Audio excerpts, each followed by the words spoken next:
Commander's Log, Voix date 2121.319. Engineering and I decided to disassemble and reassemble an Oculus touch controller fresh out of the replicator.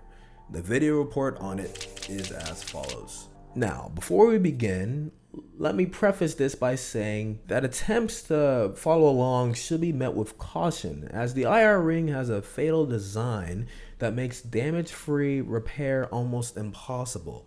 More on that later. Now on to the report. The faceplate features 3 buttons and a joystick in a standard design, nothing too crazy. The grip and trigger buttons are made out of a smooth plastic material that feels responsive and nice to the touch. The IR ring houses an array of infrared emitters that the headset uses to gain a sense of where the controller is in a 3D space. They are housed in a pretty tough plastic build, maybe a little too tough though. The tools needed to take this thing apart are a heat gun, a T5 screwdriver, a spudger, a putty knife with a point, some tape, and some electric tweezers. All the parts used in this disassembly are included in the description at the end of the report. Now, let's take this thing apart. Get the controller, remove the battery case, and remove the battery.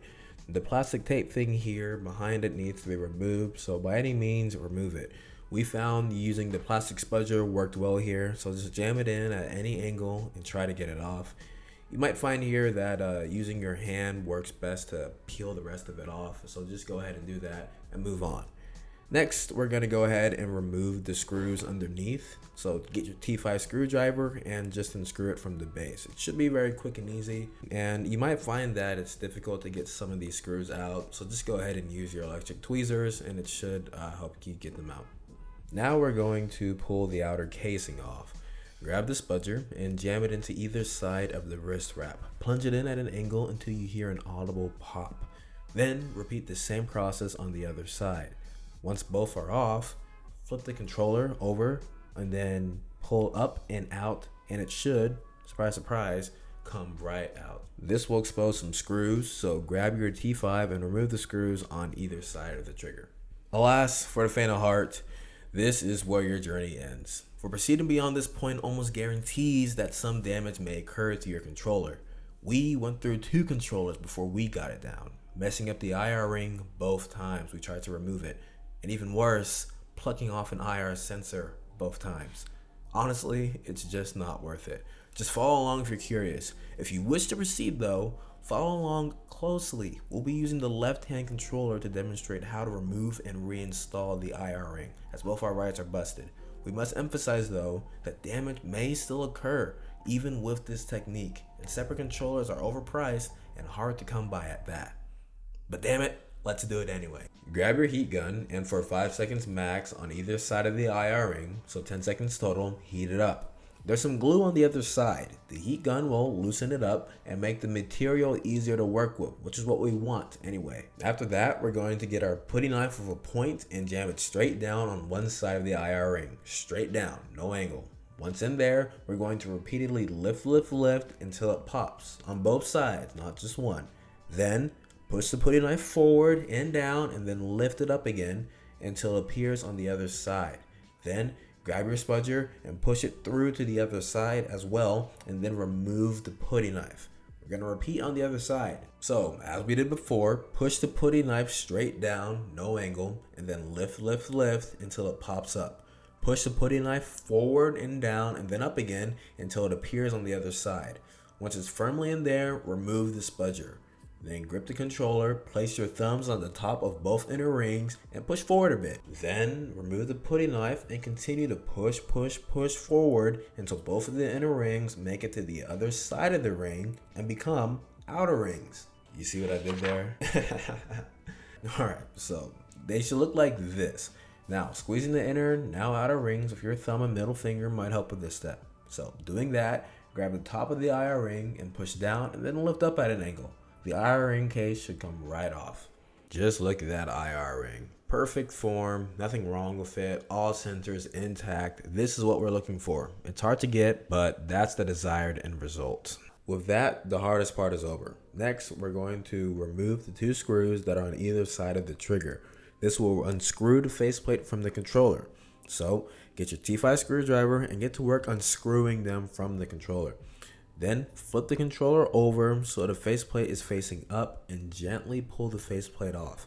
The buttons will probably fall off, but they go back on easy, so no need to worry. With that, the PCB is revealed. The next thing to remove is the battery housing connector and the housing itself. With the spudger, remove the battery housing clip off the PCB. It comes off pretty easily.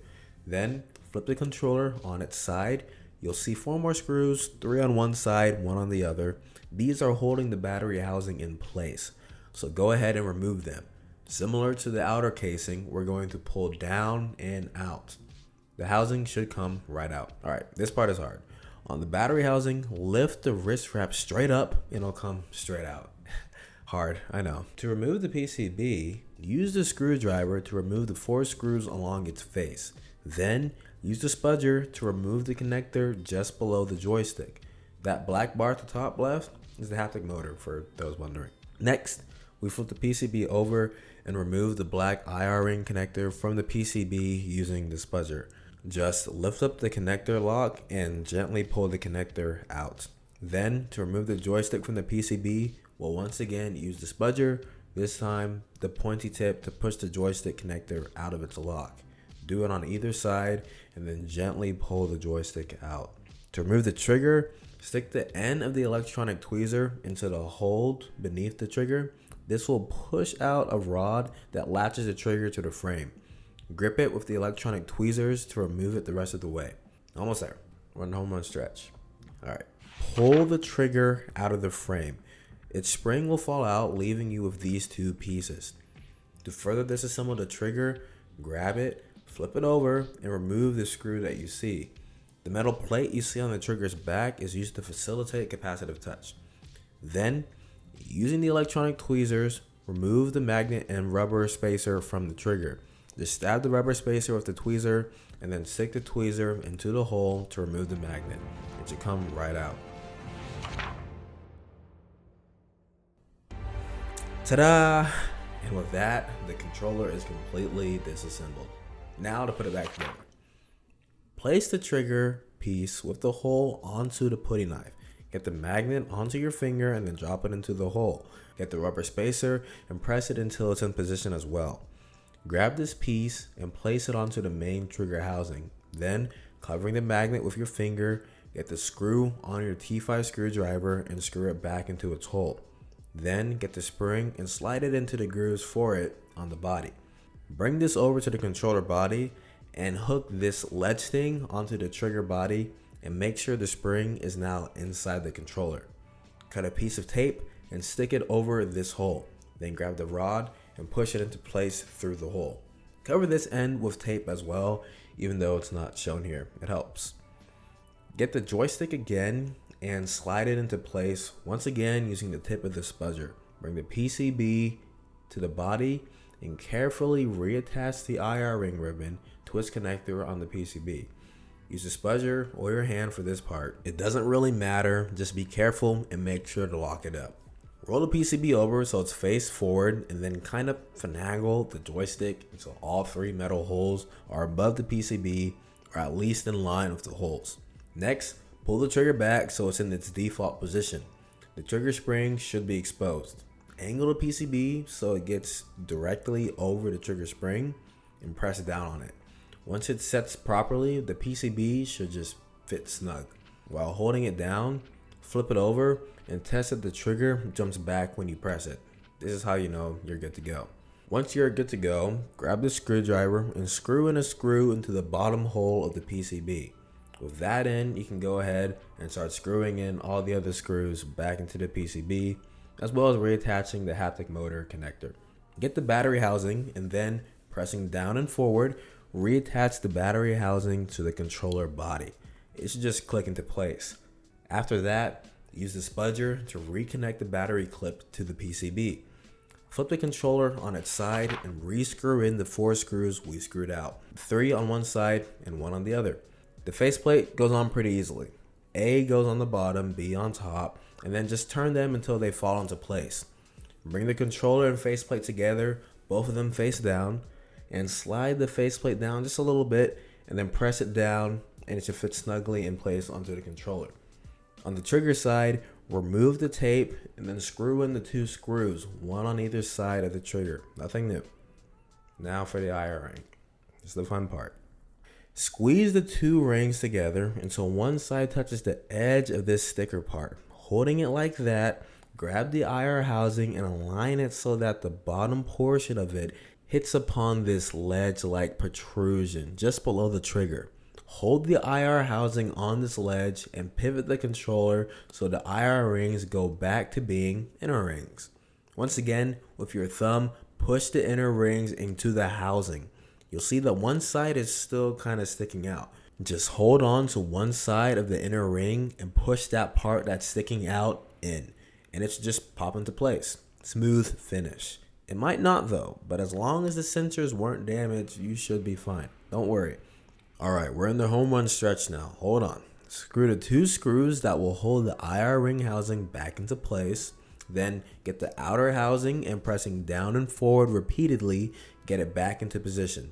You'll probably have to do some finagling to get it into place, but it goes in relatively easy. Just push and push where needed and it should pop into place. Then get the screws for the battery compartment and screw them in. Then get the wrist wrap and press them down into position. It goes in pretty easy. Then get the battery cover and cover it up, and damn it, dare I say, it's finished.